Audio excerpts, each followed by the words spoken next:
Olá, seja bem-vinda, seja bem-vindo a mais um programa Sons do Coração. E hoje a gente vai curtir esse clima primaveril de Caxias do Sul. A gente está aqui do lado de fora do Centro de Cultura Ordovás com a patrona da Feira do Livro de Caxias do Sul de 2022, Maia Fawkes. Ela que também é jornalista, escritora e publicitária, hoje aqui no programa Sons do Coração.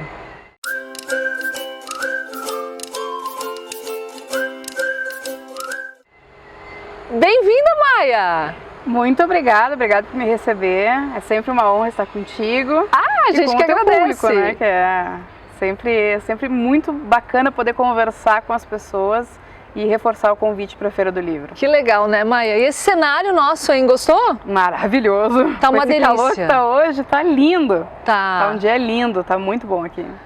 E aí, Maia, como é que tá o coraçãozinho dessa patrona da Feira do Livro? Você esperava isso, Maia? Eu esperava e não esperava. É um sentimento super contraditório, porque eu sabia que já estavam me cogitando, pelo menos há uns 2 anos, mas era uma coisa que me parecia um sonho muito distante, sabe? Tipo, imagina, comigo acontecer isso? Não, essas coisas acontecem com os outros. E aí, de repente, eu recebi a ligação da Aline, a secretária de Cultura, me convidando para ser patrona, e aí foi aquele sentimento assim, ok, isso aí está acontecendo mesmo? Me belisca. Não, essas coisas não acontecem comigo. Então levou um tempo para cair a ficha, assim, acho que eu fiquei uns 5 minutos, depois que eu desliguei o telefone, que eu aceitei o convite e tudo, eu fiquei uns 5 minutos parada, assim, sentada na minha cama, minha mãe chegou na porta olhando assim, o que houve? Eu só fui convidada para ser patrona da Feira do Livro.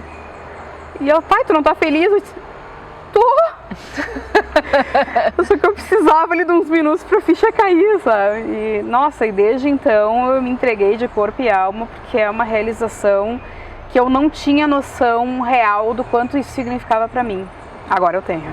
E também eu acho que vem um pouco de responsabilidade junto com isso, né, Maia? Muita.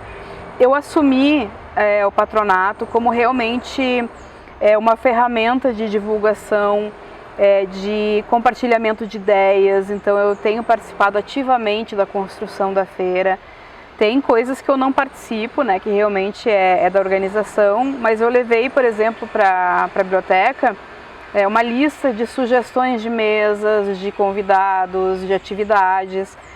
E eu não sei o quanto isso é comum de um patronato, eu não cheguei a entrar em contato com nenhum ex-patrono para perguntar, mas eu quis fazer. Eu levei as sugestões, várias foram acatadas, que foi bastante bacana. Então, eu realmente, toda oportunidade que eu tenho, eu falo da feira, eu divulgo a feira, porque querendo ou não, eu sou uma representante da feira agora. E eu já fazia esse trabalho de divulgação antes por paixão pela feira. Eu sempre divulguei, sempre falei muito da feira, sempre frequentei muito a feira, né, desde a primeira edição. Então agora tem um gostinho a mais, porque agora realmente eu sou oficialmente uma representante da feira. E tu faz parte dessa feira, né, Maia? Faço. Né? E como é que... É outubro, né? Feira do Livro? De 30 de setembro a 16 de outubro. Como é que você quer que a feira fique com qual cara esse ano? Se você pudesse, assim, né, e tá trabalhando para isso, mas que cara que você quer que ela tenha? Diversidade. A gente pensou em temas que pudessem abranger o maior público possível. Claro que a gente não consegue atingir tudo isso, né? Então tem temas que eu trouxe de sugestão para a biblioteca e não tinha como, pela questão de nós temos limites não só de tempo, mas orçamentário também.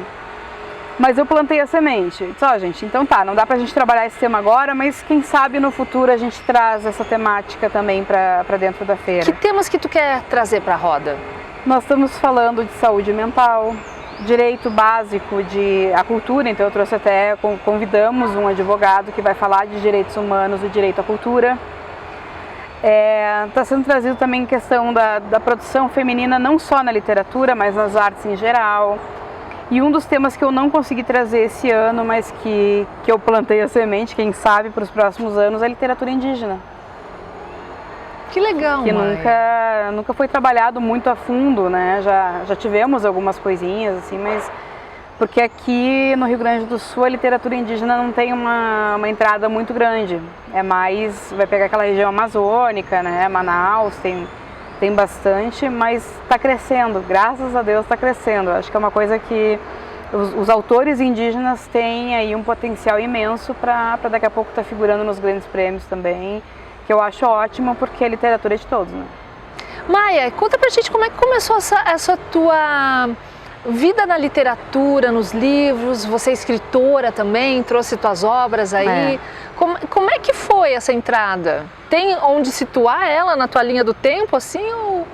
É muito estranho isso, porque assim, as pessoas não acreditam muito quando eu conto, mas eu tenho minha mãe aqui perto, inclusive, pra quem não sabe, minha mãe tá aqui. A dona Lília tá ali, ó, de olho na gente, acompanhando a produção do programa. E ela não me deixa mentir, porque ela é testemunha disso, mas a literatura entrou na minha vida quando eu nasci. Então, quando eu era um bebê ainda, eu tinha como meu brinquedo favorito o livro Batalhão das Letras, do Mário Quintana. E eu tenho foto disso no berço. E é até engraçado, porque às vezes as pessoas olham a foto e dizem, não, mas aqui tu era mais velha, porque eu tinha muito cabelo. Eu disse, não, eu realmente tinha muito cabelo quando eu era bem bebezinha, então essa foto é eu bem bebezinha, com o livro.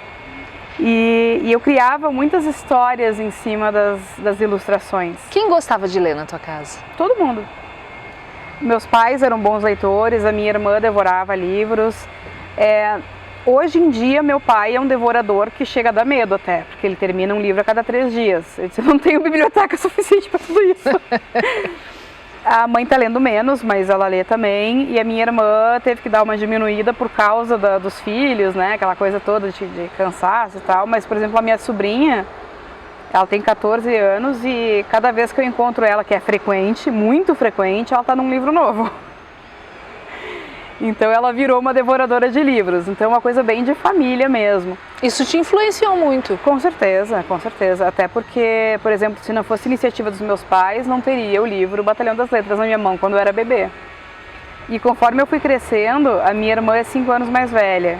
Então ela foi alfabetizada quando eu ainda era muito pequena. E aí ela já começou com os livros infanto-juvenis, a coleção Vagalume. Ah, coleção Vagalume! Nossa! Que saudade! Clássicos. E aí eu pegava os livros dela. Né? Eu tinha muito interesse. Aí veio Pedro Bandeira, que eu me apaixonei por Pedro Bandeira. Eu cheguei a me corresponder com ele, quer dizer, eu mandei uma carta e ele mandou outra. Foi só isso. Acabou aí. Mas recebi uma resposta de Pedro Bandeira na era analógica. Não é pouca coisa. E foi indo assim, eu sempre fui alimentando essa paixão por livros e sempre tive acesso a eles. Então, com certeza, é um privilégio que eu tive e isso contou muito para minha formação como leitora e como escritora. Até porque para ser escritora eu tinha que ser leitora primeiro, né? Maia, e daí você foi para a publicidade, para o jornalismo antes de virar escritora? Não. Não? Não, a literatura veio bem antes. Eu comecei com 3 anos a ditar histórias para minha mãe. Com 3 anos? Com 3 anos. Histórias sobre? Eram histórias em quadrinhos que eu desenhava e eu ditava os diálogos para ela. Então fazia toda essa questão ela está confirmando, a dona Lília.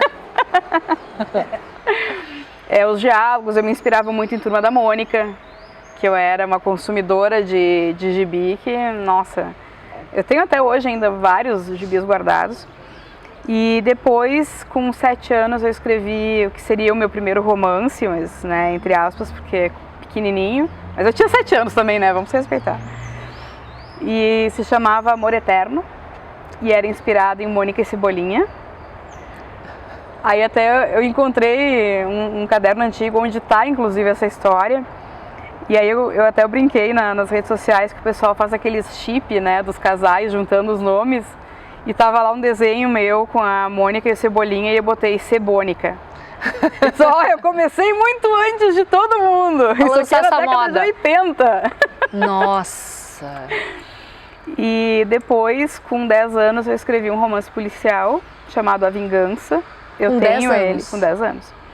Eu tenho ele, como eu faço aniversário na metade do ano, eu escrevi ele em junho, mas a gente contratou uma datilógrafa, porque não tinha computador, não tinha nada, para datilografar ele, daí ela botou a data lá, aí fecharia 11 anos, porque eu fiz 11 anos no meio do caminho. Mas a história eu escrevi com 10. E a gente tem ainda guardado o livro com capa de couro, gravado em dourado, assim, o negócio é chiquérrimo. Nossa! A única coisa que a gente nunca entendeu por que nós escolhemos a cor azul pro couro, sendo que o livro escorre sangue. Porque ele termina no momento que não tem mais personagem vivo na história. Matou todo mundo. Todo mundo. Nossa! Maia, e o que os professores diziam de ti? Eu sempre fui a queridinha dos professores de redação. Eu imagino, né? Sempre. Exceto no terceiro ano, que a professora não gostava muito de mim, mas... Isso é outra história. É outra história. É a página virada. Então, até porque depois eu gabaritei, né? Redação no vestibular, então. Gabaritou. Sim. Maia, e daí você fez vestibular para quê? Para publicidade. Para publicidade. Gabaritou. Isso. E daí o teu texto mudou drasticamente. Foi para um lado comercial, né? Só que eu fui para publicidade para poder escrever criativamente. Parece uma contradição, né? Porque texto comercial não tem nada a ver com texto literário. Mas eu não parei em literatura. Eu segui praticando, eu escrevi com 14, eu fiz uma antologia poética que eu tentei publicar, não consegui. Até uma ironia, porque a pessoa que me atendeu na época, na verdade atendeu minha mãe, ela disse que eu não ia conseguir nunca publicar poesia, porque poesia não vende. E aí, alguns anos depois, muitos anos depois, eu ganhei o Vivita Cartier com um livro de poesia. Eu também nasci sem asas. É um poema longo e é um poema só, tu imagina. Se ela achava que um livro de poesias não venderia, imagina um poema único, que tu vai no fluxo até o fim, né? Ganhei o Vivita Cartier.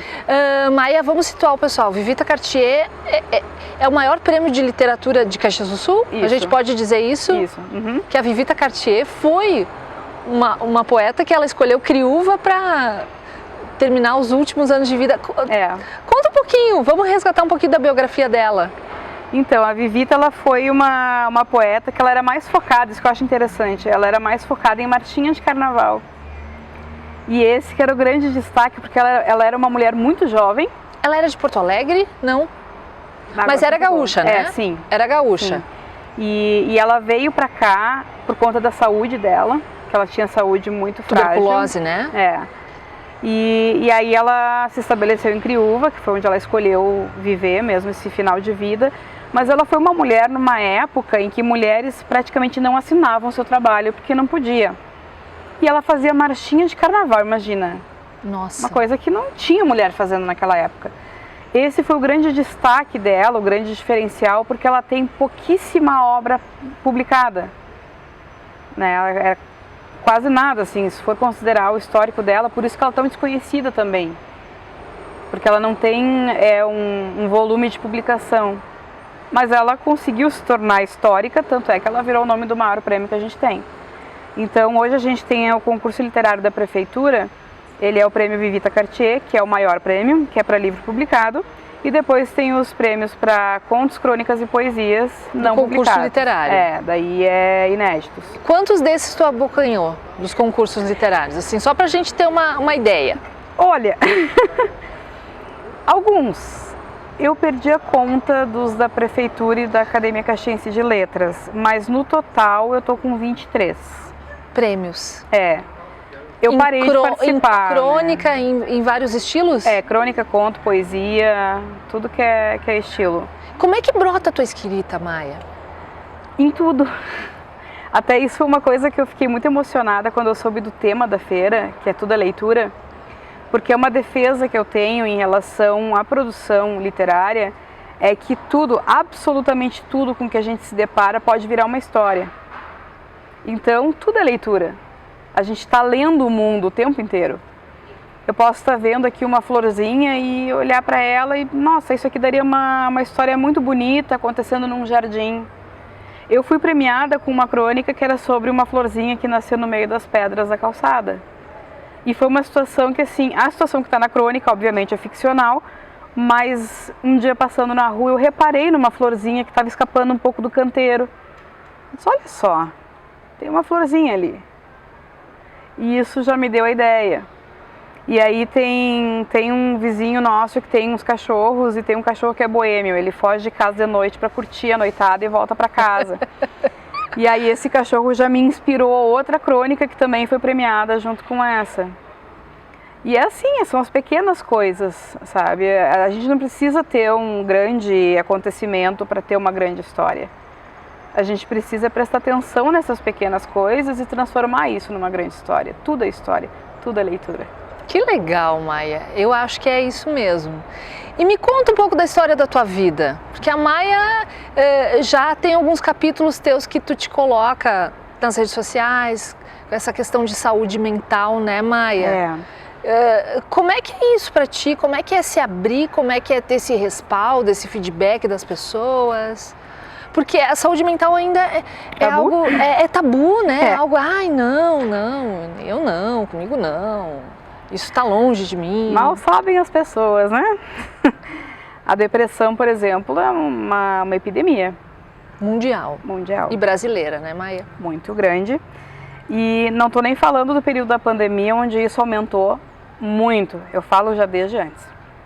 É o grande mal do século, que nem no século passado foi, século retrasado no caso, foi a tuberculose, que foi o mal do século.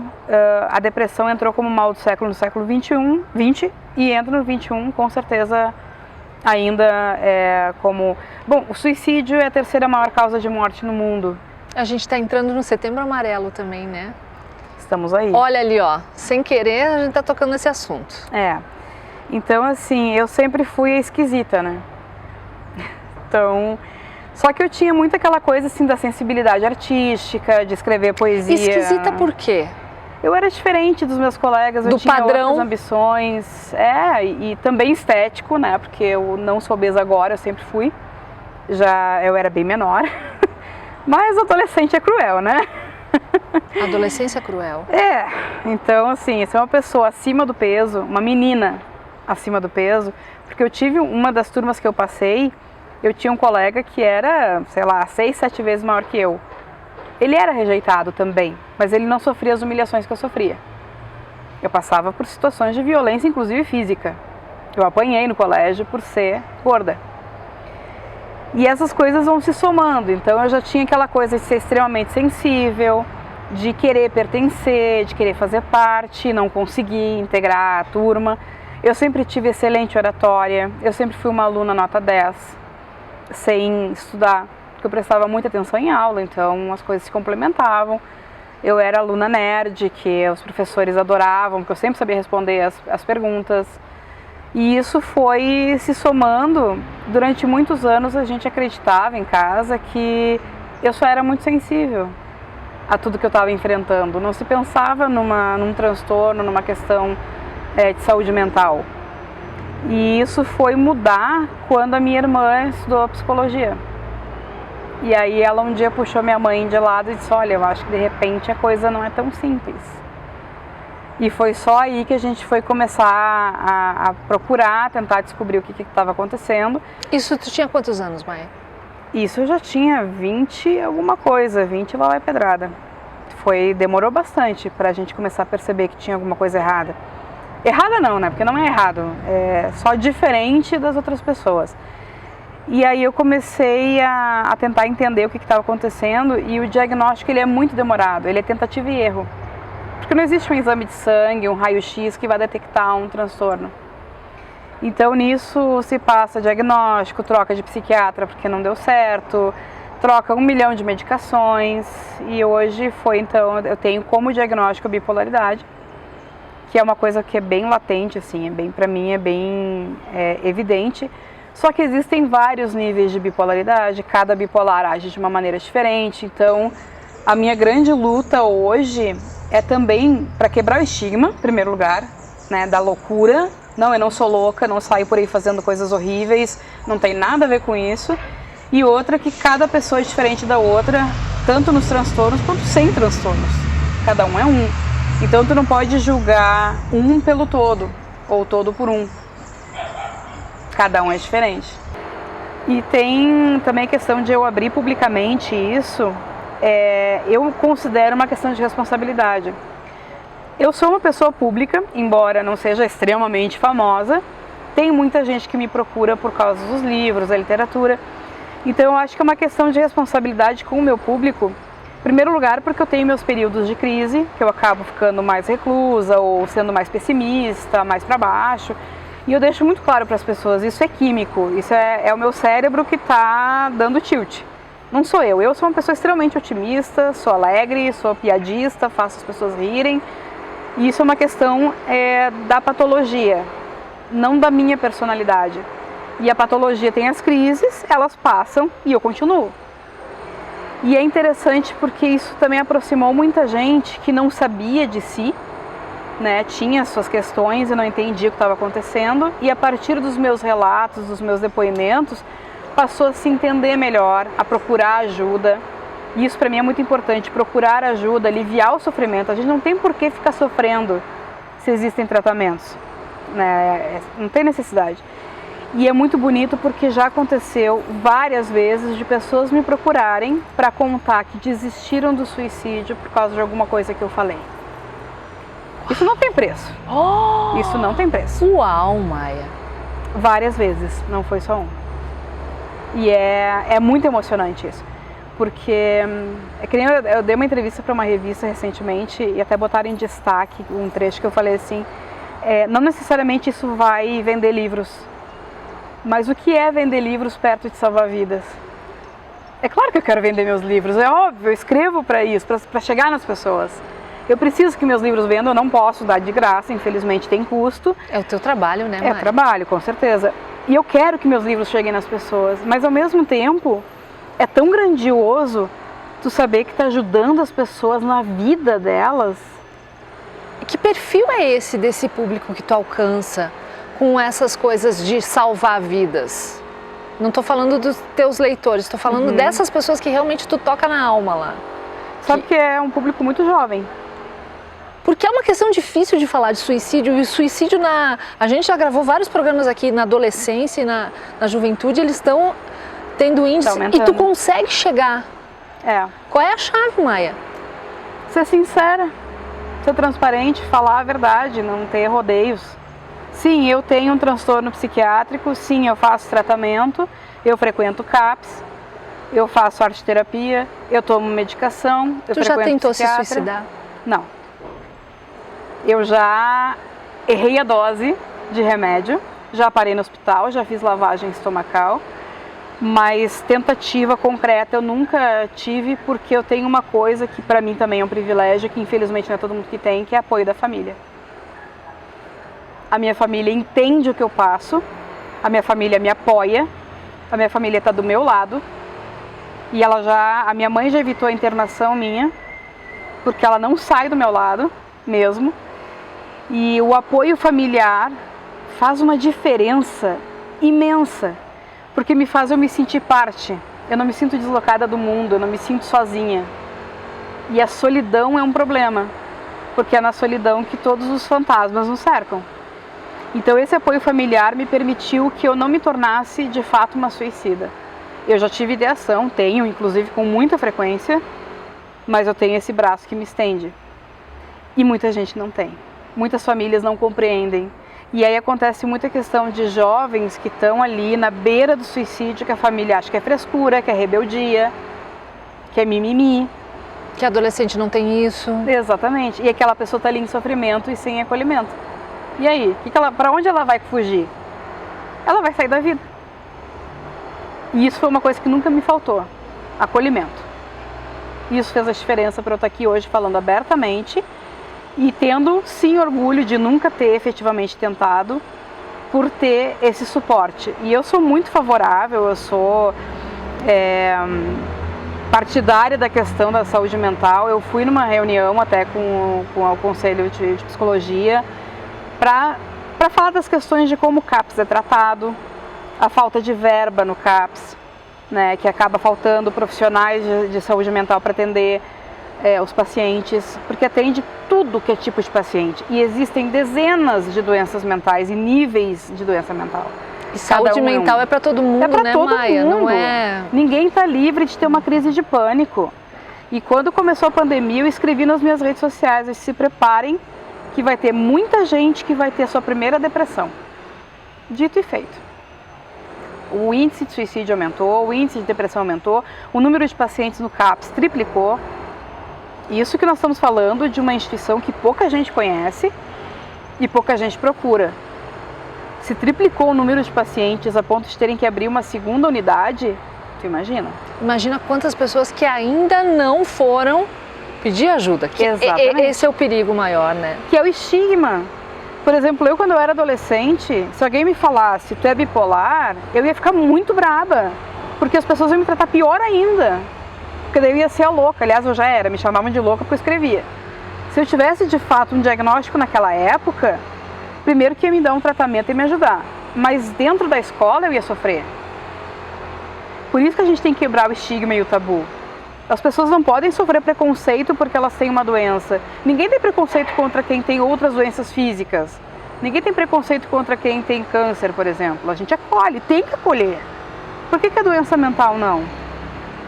Por que a gente chama de doente mental uma pessoa de forma depreciativa para diminuir ela, para ofender ela? Não é ofensa. É uma condição patológica, ninguém escolheu. Eu não escolhi ser bipolar. E eu tento lidar da melhor forma, mas é mais forte que eu. O que eu posso fazer é justamente trazer essa questão à tona. Eu uso saúde mental também nos meus livros, para que cada vez a gente tenha mais familiaridade com o tema, porque quando a gente conhece uma coisa, ela deixa de ser estranha. Deixa de ser fantasmagórica, né? Aquele mistério, aquele medo, porque a gente ouve muito falar assim, questão de doença mental, os assassinos, né, os bandidos, não tem nada a ver com isso. Tem gente doente que comete crime? Tem. Mas tem gente muito sã que comete crime. Se for pegar a maioria dos doentes mentais está em cima da cama, sem conseguir se levantar.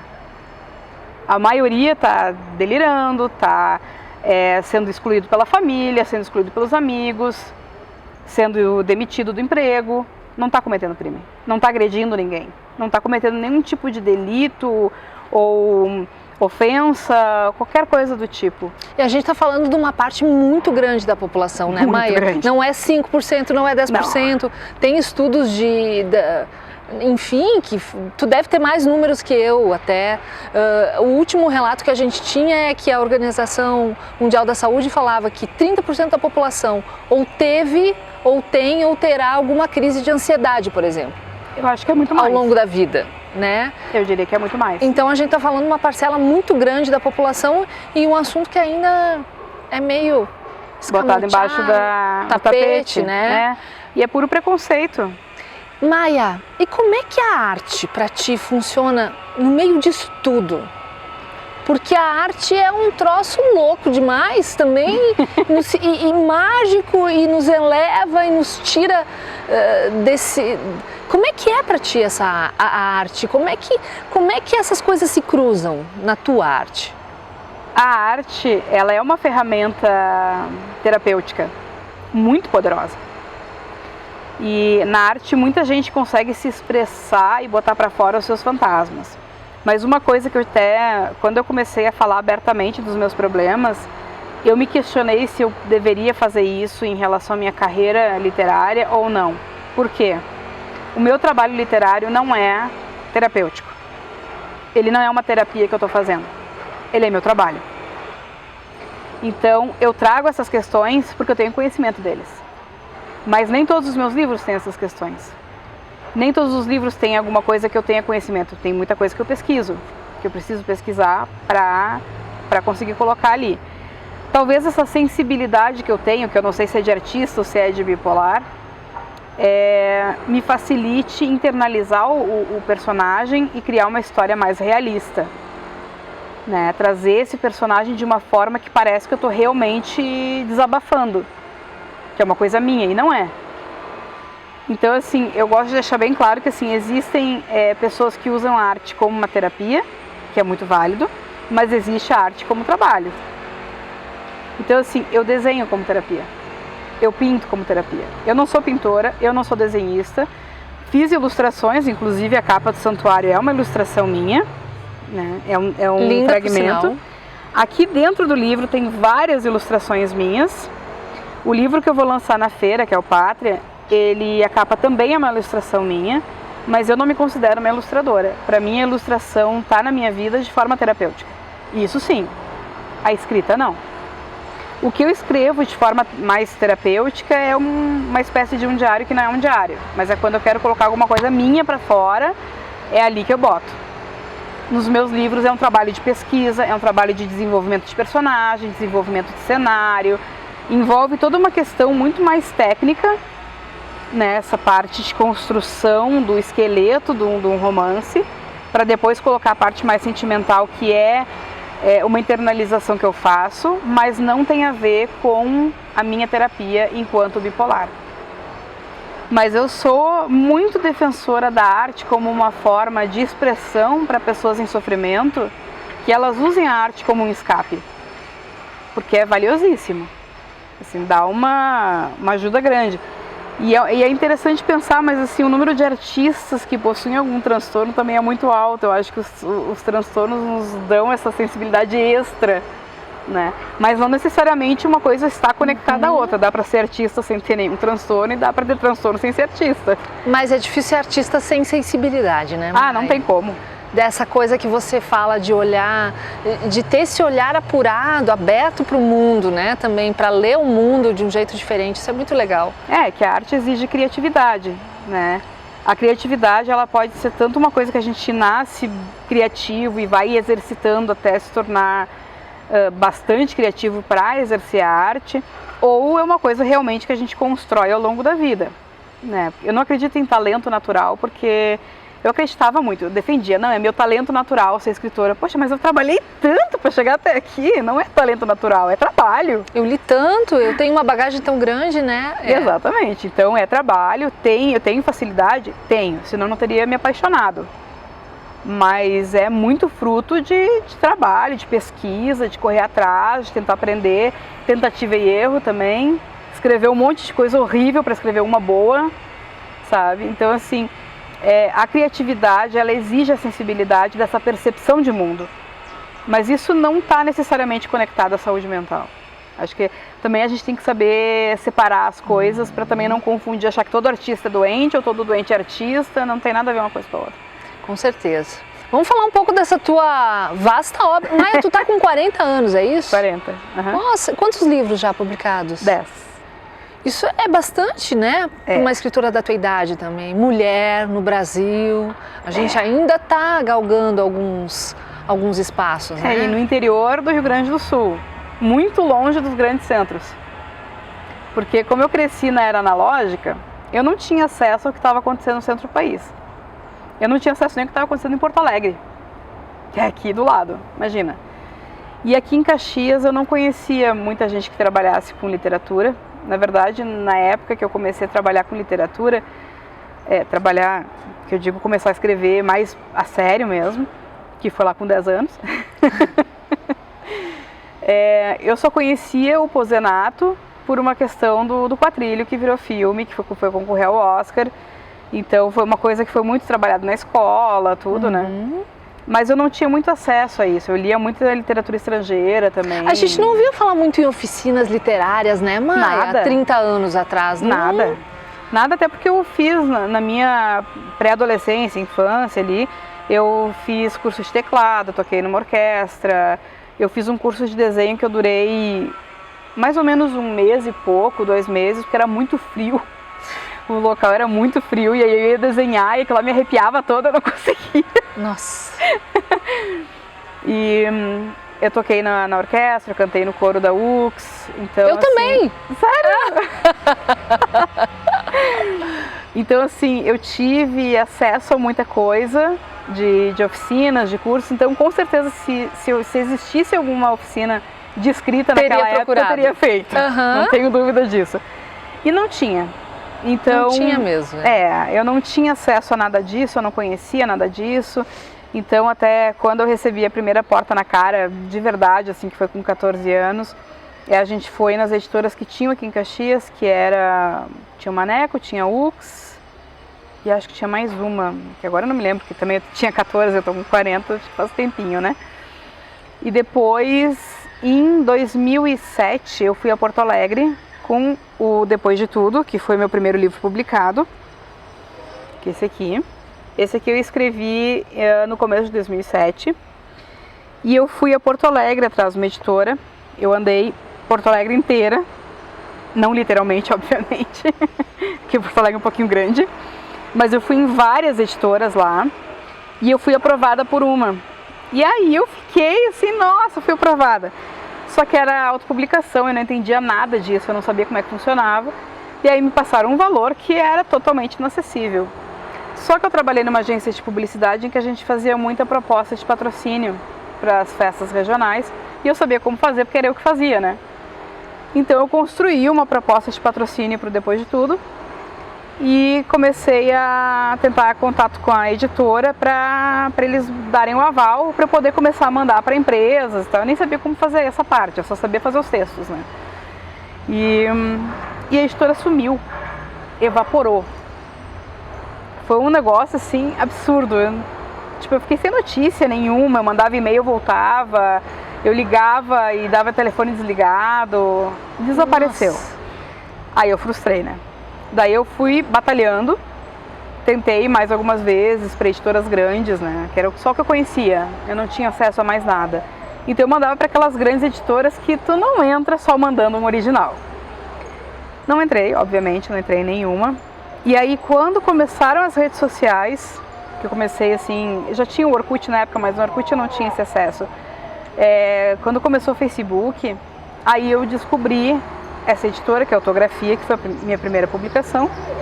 E aí finalmente eu recebi uma aprovação que era a editora mesmo, estava publicando por conta, aí eu podia. E aí 8 anos depois que eu escrevi o livro, eu publiquei. 8 anos. Foi tempo, mas também trabalho, né, Mai? Depois disso. Olha, eu vou te dizer assim, me causou muito sofrimento e é uma coisa que nas minhas oficinas eu gosto muito de destacar. Eu tenho várias oficinas, mas eu tenho uma em especial que ela é para iniciantes, para o pessoal que está entrando agora. Então eu falo do básico, de como começar a escrever e falo do básico da publicação. E eu sempre aviso, eu disse, olha, a experiência da primeira publicação vai ser invariavelmente diferente do que tu espera. É que nem o primeiro beijo, Maia. Sempre sai meio torto, né? Eu acho que deve ser assim publicar o primeiro livro, né? Nunca é como a gente sonhou, né? Não, definitivamente não. Nenhum dos dois. Então foi uma coisa que pra mim, a experiência da primeira publicação foi horrível. Deu muita coisa errada. Porque eu tinha uma expectativa muito grande em relação a publicar e me tornar automaticamente uma grande estrela da literatura. E isso obviamente não aconteceu. E eu também achava que eu tinha uma obra-prima de primeira grandeza nas mãos. Eu tenho orgulho do meu livro. Eu tenho orgulho, não tenho nenhum problema com ele, o fato de ter sido o primeiro e tal. Mas ele não é uma obra-prima. Né? A gente começa a ler outras coisas. Comecei a ler muita literatura brasileira contemporânea, eu resenho, inclusive, literatura brasileira contemporânea. E aí eu pensei, eu acho que eu estou um pouquinho deslocada da realidade, sabe? Acho que não é bem isso que o público espera, sei lá. Então eu tive que viver esse luto dos meus sonhos. E cair na realidade. E entender que a realidade não era tão bonita. E aí eu fui para o Financiarte para publicar o segundo livro, porque eu não queria ficar buscando aprovação de editora de novo. É muito dolorido isso, né? É muito dolorido. E aí eu fui para o Financiarte, e aí eu publiquei o Histórias de Minha Morte, que é esse aqui, que ele foi lançado em 2017. Aí tu vê o salto que deu no tempo. E foi uma experiência difícil, bem difícil. Acho que quando a gente trabalha também com fomento, é complicado porque existe toda uma resistência do poder público, existe uma resistência das pessoas que não entendem nada de fomento, que acham que é uma coisa que não é. Teve gente que jogou na minha cara e disse assim, tá tirando dinheiro do dinheiro público. Eu tô tirando dinheiro, não ganhei nada. Então, as pessoas têm uma ideia muito equivocada em relação às ferramentas de fomento, de como elas são, para que elas servem e como elas funcionam. As pessoas, na verdade, elas não sabem nada dessas ferramentas, né? Então, às vezes é desgastante explicar. Mas, enfim, a gente tenta, né? E eu tive que enfrentar tudo isso sentindo uma pressão muito grande de fazer funcionar, porque eu devia isso ao Financiarte. Ninguém me cobrou. A gente vai lá, publica, é aprovado por uma comissão. No momento que é aprovado, a gente já provou que é capaz, né? Mas eu também queria que essa história fosse bastante lida, que fosse para frente. Então, foi uma questão que me deu bastante desgaste. E, ao mesmo tempo, eu estava lançando este aqui, o Versos e Outras Insanidades. Que este aqui foi um convite da editora Macabea. Então ele é uma coletânea de poemas antigos. Eu trouxe pouca coisa da época, assim, nova. Mas eu tive que lidar com tudo ao mesmo tempo. E eu estava tentando relançar o Depois de Tudo por outra editora que tinha me convidado e que acabou nunca acontecendo. E entra toda aquela questão de estar lidando com outra editora e, meu Deus, é um estresse. Algumas editoras são ótimas de trabalhar, mas tem editora que a gente sofre. Tu nunca teve agente? Não. Porque isso seria um trabalho um pouco mais suave para ser feito, né, Maia? Mas eu acho que o artista também, que ele faz tudo, também existe um desgaste muito grande. Nossa, é imenso. Às vezes eu olho alguns amigos escritores, assim, a milhão nas redes sociais divulgando os livros e realmente sendo vistos, coisa que eu às vezes não consigo, às vezes eu tô super em alta e às vezes eu tô escondida. E eu fico pensando assim, meu Deus do céu, mas é muita energia. E que energia eu guardo para escrever meu próximo livro, sabe? É um processo desgastante e é isso uma coisa que eu oriento também as pessoas, porque às vezes tem autores que têm mais condições financeiras que conseguem contratar uma equipe para trabalhar o livro. Eu não. É eu e eu. E minha mãe fazendo propaganda na fila do pão, essas coisas assim. Mas agora, Maia, na Feira do Livro tem lançamento, que você já adiantou para nós, né? Tem lançamento. E a partir dessas experiências, eu comecei realmente com o História de Minha Morte. Ele teve uma aceitação bacana. Demorou um pouquinho para engrenar. Isso para mim foi bem frustrante, demorou. Mas quando engrenou também foi super bem.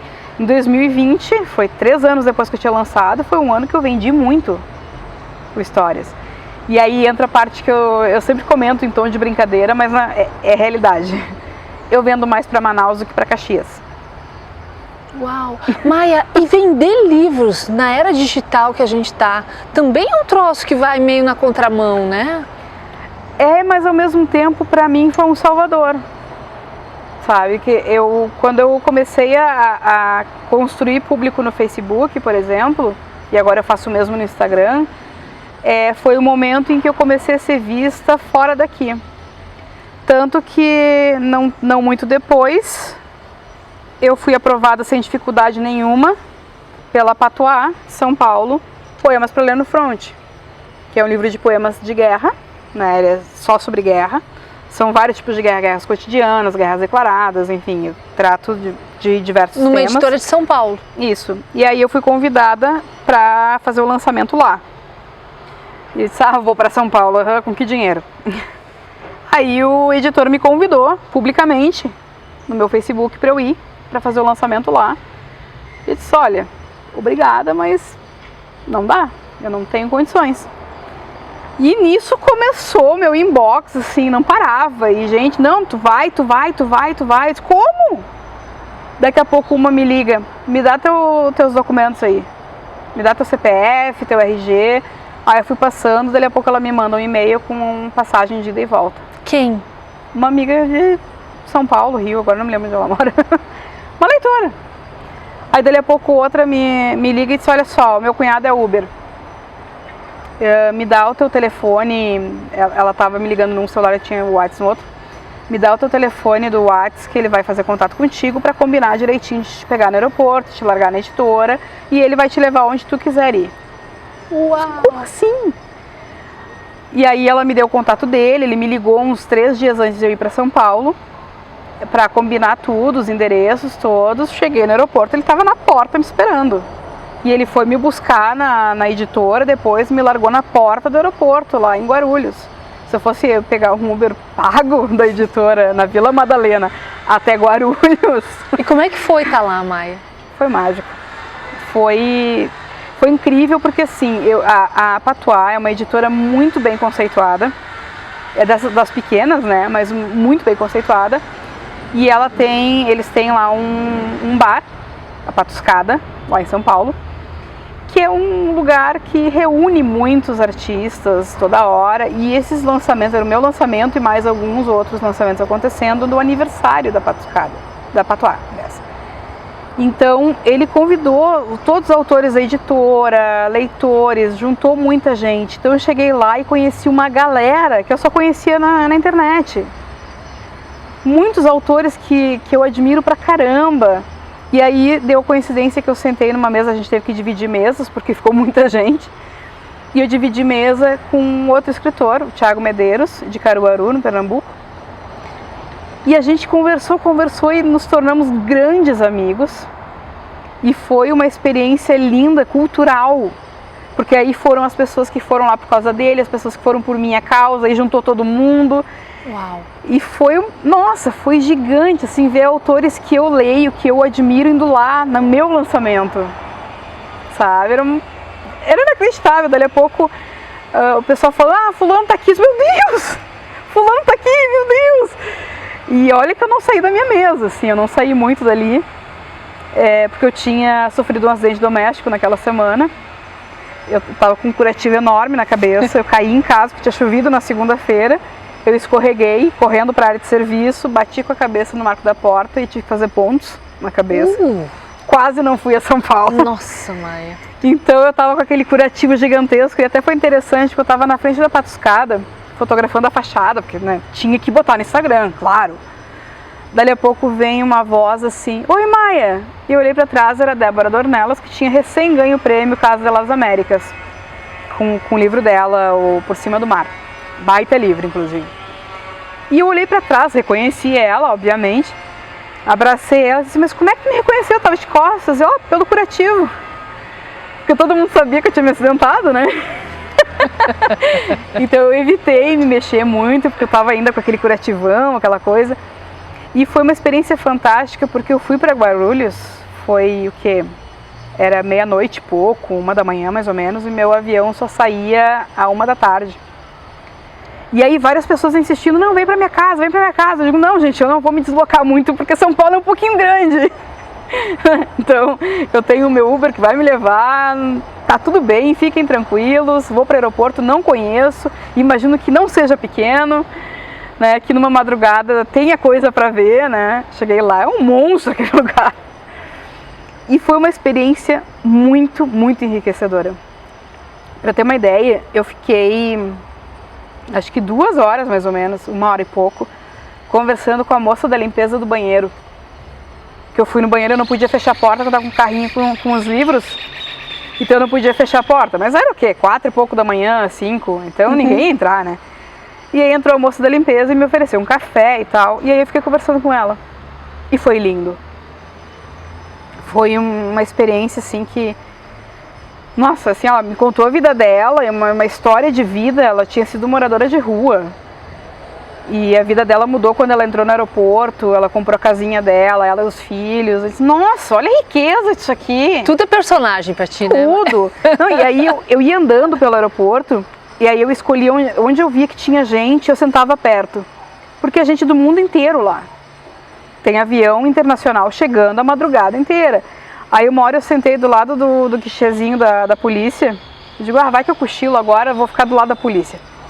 Aí sentei, aí eu olho pra trás, tem uns caras grandão, loiro, tudo loiro, deitado no chão. Eu disse, que isso, meu Deus?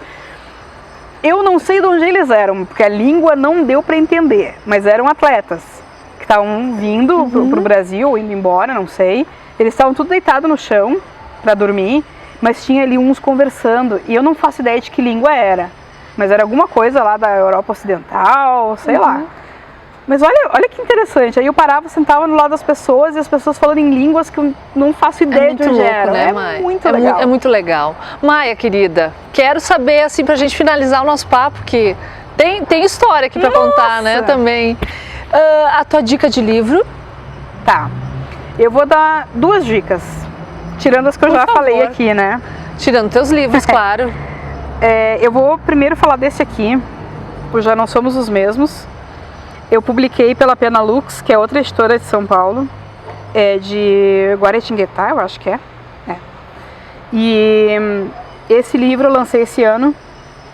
Ele fala sobre a ditadura, só que eu não foco no período histórico. Eu foco na personagem, a Priscila, que ela está presa. Então tem todo o processo mental dela dentro de um porão clandestino, no caso dela é clandestino. Então vai toda a fragmentação da mente dela nesse processo de tortura que ela sofre.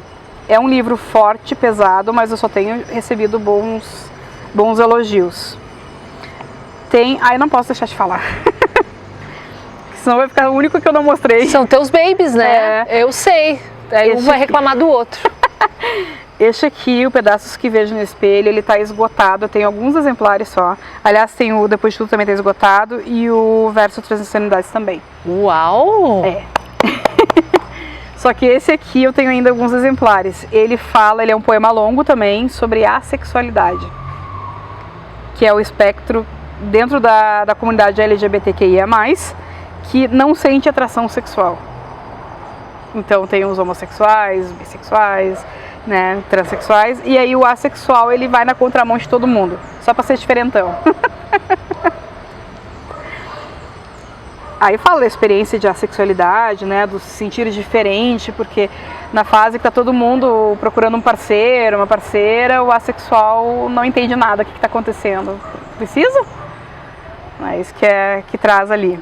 Que existe e que pouca gente sabe, e muita gente que e não sabe, sofre muito buscando ser igual aos outros, mas não é, né? E aí, para fugir um pouquinho do meu trabalho, eu trouxe aqui Uma Tristeza Infinita, do Antônio Cherchenesky. Ele vai estar na Feira do Livro, numa mesa comigo, sobre saúde mental.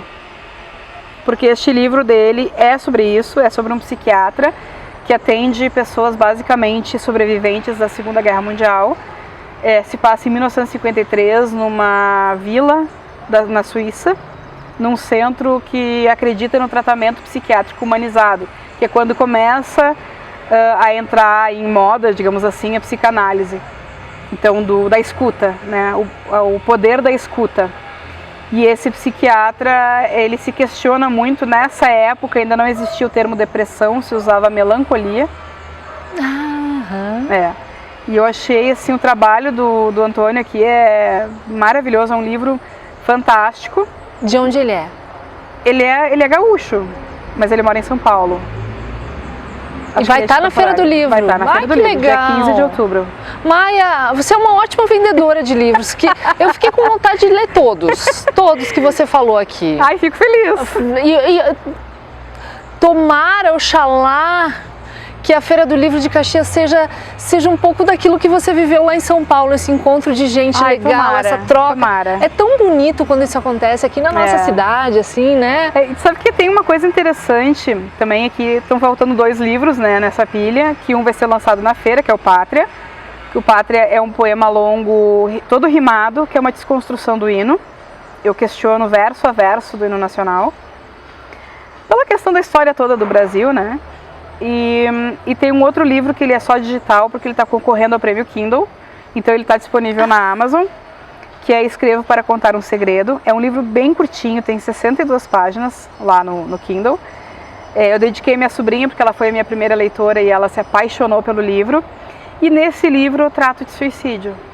Escrevo para Contar um Segredo, disponível lá no Kindle. Isso, na Amazon. Tá por R$15, se eu não me engano, que o preço não controlo muito lá na Amazon, mas está concorrendo ao prêmio Kindle e as avaliações contam, então avaliem, por favor, positivamente. Legal! Maia, pra gente terminar essa conversa tão legal aqui sobre literatura, sobre vida, sobre tanta coisa boa, qual é o som que habita o teu coração assim agora, hoje, aqui? Eu tenho escutado muito Ludovico Einaudi, que é um músico, eu não sei de onde ele é, mas ele é música clássica mesmo, né, música instrumental. Porque a música instrumental, ela me toca profundamente, porque ela me traz um sentimento que me inspira e ao mesmo tempo eu não me prendo à letra. Eu amo música com letra, obviamente, eu me inspiro muito com música com letra, mas a letra me influencia. Então, se eu quero estar com a mente limpa para criar totalmente da minha cabeça, música instrumental é o meu caminho. E o Ludovico Einaudi é um músico que eu botaria ele no mesmo nível dos grandes artistas da música, Beethoven, Bach, né, essa turma aí, só que ele é contemporâneo, ele ainda está vivo e produzindo. Mas olha... É maravilhoso. Outra dica. Com certeza. De Maia Falcos, a nossa patrona da Feira do Livro. Maia, que bom te ter aqui, que bom ouvir tua história tão rica, tão bonita, com tantas nuances, com tanta coisa boa, algumas frustrações, é parte da vida da gente. E assim, ó, em homenagem a ti, a todo esse teu talento, a gente quer te retribuir com um pedacinho, um presente bem lindo da Botânica Boutique Floral aqui de Caxias do Sul, para que tu leve para tua casa, para tua vida e que floresça aí o teu talento para mais de metro. Muito obrigada. Nossa, que honra, que alegria. Já é uma honra estar aqui, ganhando presente ainda, poxa vida. Eu queria te agradecer muito essa oportunidade. Para mim é sempre uma alegria poder falar sobre esses assuntos. Uma oportunidade de trazer mais informação, trazer mais esclarecimento e conversar com os leitores, convidar para a feira de 30 de setembro a 16 de outubro, vai valer a pena. A nossa feira está voltando de um período bem ruim, né, que foi da pandemia, está voltando miudinha, mas bem intencionada, ela vai crescer de novo com a ajuda de todos nós. E o sucesso da feira quem faz não é a patrona, não são os livreiros, são os leitores. Isso aí. Maia, obrigada por tudo. Muito Sucesso obrigada. Como patrona da Feira do Livro. Eu tenho certeza que tu vai dar o teu melhor. Tenho certeza disso mesmo. Muito obrigada. Gente, obrigada. Sons do Coração de hoje vai ficando por aqui. Um beijo e até a próxima. Tchau, tchau. Tchau.